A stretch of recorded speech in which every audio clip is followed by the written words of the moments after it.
Chemistry, DBA 3, Semester 2. Question 1. List and describe the 4 classes of biomolecules. Which classes of biomolecules store the most energy per gram in cells?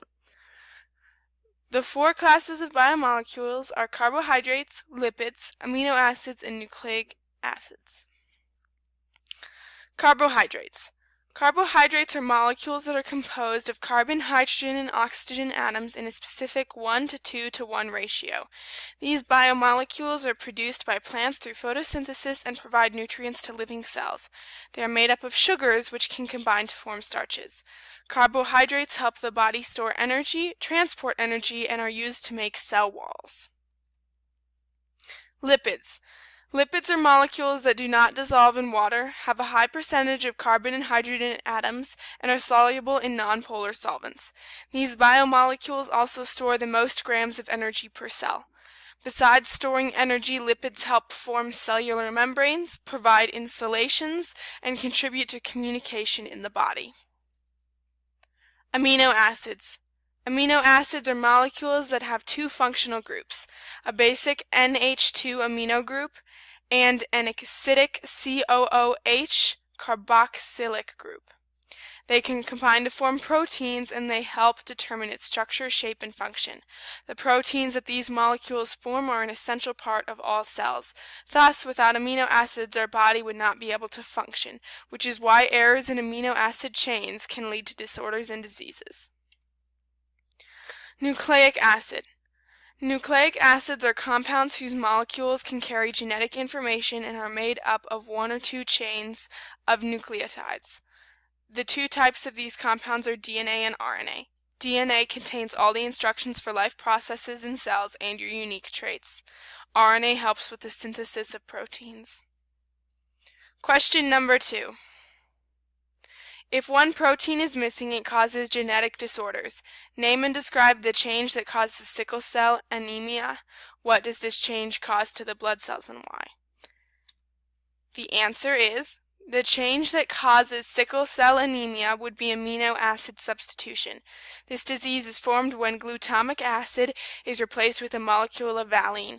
Once this occurs in a hemoglobin molecule, the shape is changed, which in turn affects the shape of the red blood cell. It now has a sickle shape and low oxygen levels. Here is an image of sickle cell anemia blood cells. Question number 3. Starch, glucose, glycogen, and ATP each play a role in the energy transfer reactions in your body. Briefly explain the role of each compound and what they do. The answer is, starch is a carbohydrate that undergoes many phases of digestion to eventually be broken down into glucose.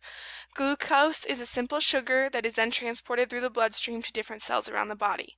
Once in the cells, it will be broken down into ATP, energy that is used to support cellular functions. Glycogen is the energy that is stored in cells and can be broken down into energy when it is needed. Question number 4. Explain the roles of DNA and RNA in the production of proteins. The answer is, a DNA section is uncoiled, then RNA assembles along the unzipped strands. The RNA then forms complementary base pairs with the DNA genes. Thus, mRNA is formed, which then proceeds to attach to the ribosome. Then tRNA, which contains 3 anticodons that complement the sequence of mRNA, brings amino acids.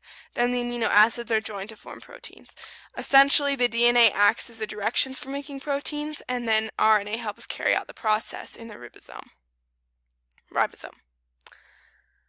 And here is a picture of protein synthesis. Question number 5.